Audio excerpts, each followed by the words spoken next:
एक पेंसिल तक का भी योगदान दे सकते हैं, मात्र 1 रुपए का। वो एक योगदान एक बच्चे को सुनहरी शिक्षा की ओर ले जाएगा। बहुत खुश हुआ और जब मेरे पास आए तो मैंने कहा नहीं, ऐसे कार्य को आप लाइव में दिखाओ, सारा भारत इससे शिक्षा ले, सारा विश्व इससे शिक्षा ले।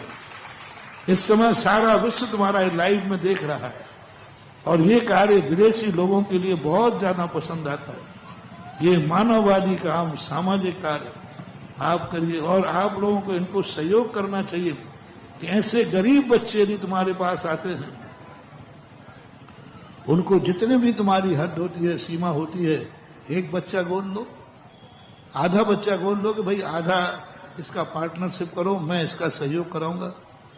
तो ये सब चीजें हमारे शास्त्रों में पूर्वजों ने आपके उत्थान के लिए कही हैं। और किसी भी कार्य की दुनिया कितना भी मजाक उड़ाए, अपन को उस मजाक से नहीं डरना है, क्योंकि अपन तो उस रहस्य को समझ चुके। और जितने जो ये मजाक उड़ा रहे हैं, एक दिन उनकी भी कोई मजाक उड़ाएगा। उनको आज समझ में नहीं आएगी, जब कल वे ठोकर खाएंगे तो बहुत बुरी दशा होती है। गरीब की मजाक मत उड़ाओ, वो रो देगा, सुनेगा मालिक तो तुझे जड़ से सड़ा देगा। किसी दुखिया के लिए हम आंसू नहीं पहुंच सकते हैं। अरे एक की भी सहायता हुई तो सहायता तो हुई।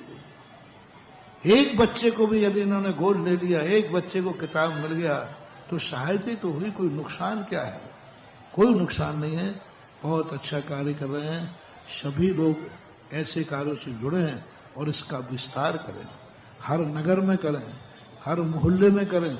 हर व्यक्ति अपने मोहल्ले में अपने बच्चे को पढ़ाने के साथ ही देखे कहीं हमारे मोहल्ले में कोई गरीब बच्चा तो नहीं जो बिना किताब के नहीं पढ़ पा रहा हो। हम तुम्हें ज्यादा दायरा नहीं दे रहे, हम एक छोटा सा क्षेत्र में देते हैं। पूरे जो जो लाइव में बैठे सुन रहे हैं सबके लिए एक दायरा देते हैं। आज से अभियान शुरू करो, मात्र मोहल्ले का।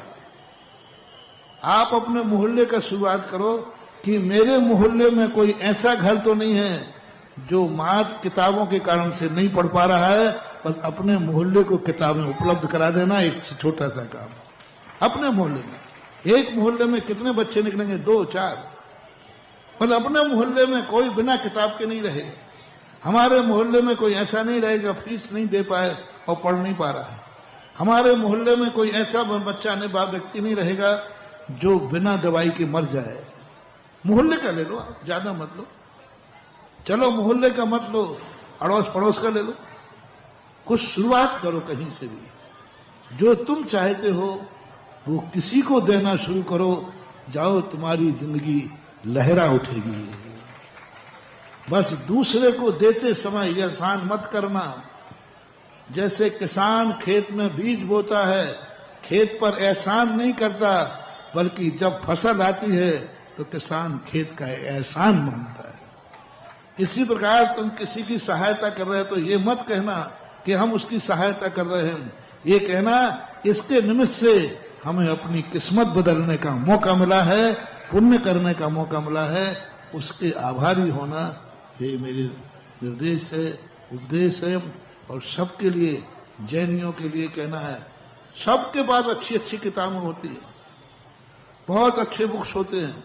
सब किताबें जाकर के बस्ता तुमने पढ़ाई की, यानी आपने परीक्षा दी 31 अप्रैल के, कौन सा अप्रैल होता है रिजल्ट का? 31 मार्च के अप्रैल, जो भी तारीख होती हो, सीधा बस्ता उठा करके फिर बुक बैंक में जमा कराया हो।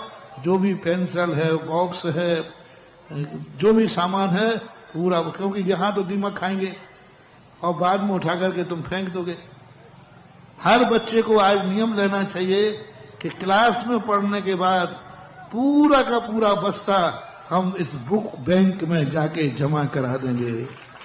उससे तुम्हें बहुत फायदा होगा। कम से कम जिस बस्ते ने तुम्हें पढ़ाया है उसको रद्दी में ना बेच करके एक बहुत बड़े सम्माननीय स्थान पर पहुंचाया है। यही आशीर्वाद है। और यही बुक बैंक आपके जीवन का 13 साल से लोग चला रहे हैं। यदि 13 साल से इनको लाभ नहीं होता या बच्चों का उद्धार नहीं होता तो ये भी समय खराब नहीं करते। इनसे पूछो 13 साल में कितने बच्चों को किताब दे चुके हैं, कितने बच्चों को बस्ता दे चुके, कितने बच्चों को बॉक्स दे चुके, कितने बच्चों के लिए कर चुके। इसका हिसाब भी कभी जाकर के पूछना। 13 साल से चला रहा है, इसका अर्थ कुछ ना कुछ तो रहस्य है। यदि कोई लाभ नहीं होता तो अभी तक ही बंद कर देते। पुरानी पुस्तकें लेने से यदि कोई लाभ नहीं होता तो काहे को लेते। इसी प्रकार से एक बैंक और किसी ने चलाया था दवाई का। औषधियां बड़े आदमियों के यहां आदि औषधि हुई, क्योंकि डबल ले आते हैं, आदि में बीमारी ठीक हो जाती है। पर आदि कहां फेंक देते हो? कचरे घर में फेंक देते हो, तो कोई काम आती नहीं। तो एक मंदिर में बॉक्स लगा था, ऐसे ही महिलाओं ने शुरू किया था कि भाई तुम्हारे पास जो भी दवाई बची हुई है वो दवाई इस बॉक्स में डाल दो। जो एक्सपायर डेट होती है वो फेंक देंगे।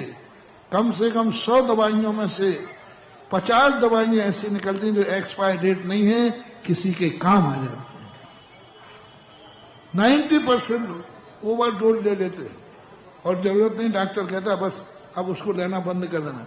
आपने 10 गोली खरीद के रख ली और आपने 2 गोली खाने के बाद आपको उससे कोई फायदा नहीं हुआ, तो डॉक्टर क्या कहता वो दवाई बंद करो। तो फिर 8 गोलियों का क्या करते हो? 10 ली थी, 2 खाने में ही आपको कोई फायदा नहीं हुआ, तो डॉक्टर ने कहा नहीं वो गोली बंद करो, दूसरी दो। अब वो 8 गोलियां जो आपकी बची हैं, आप उसको मेडिकल में वापस करने जाते हो? नहीं लेगा, क्या करते हो? फेंक देते हो और मंदिर वाले बॉक्स में डाल दीजिए। हर दिन वो लोग आते हैं और जो दवाइयां जिसके काम होती हैं, फिर वो डॉक्टर से पूछते हैं कि डॉक्टर साहब कोई मरीज ऐसा गरीब आए जो पैसा ना दे सके, वो मेडिकल ना जाकर के मेरे पास भेज देना, मैं उसको ये दवाई दे दूंगी। तो ये सब परस्पर के सहयोग हैं। तुम्हें दिखता है कि उन 2 गोलियों में क्या फायदा है, डूबने वाले को तिनके का सहारा बहुत होता है। तुम बड़े बड़े यानों में चलते हो इसलिए तुम्हें कोई बात नहीं, लेकिन जब डूबने वाला होता है उसको तिनके का सहारा होता है। उस गरीब से पूछो, उसको भी 2 गोलियां भी जिंदगी का दान दे सकती हैं। ये कार्य अच्छे हैं, बहुत अच्छे।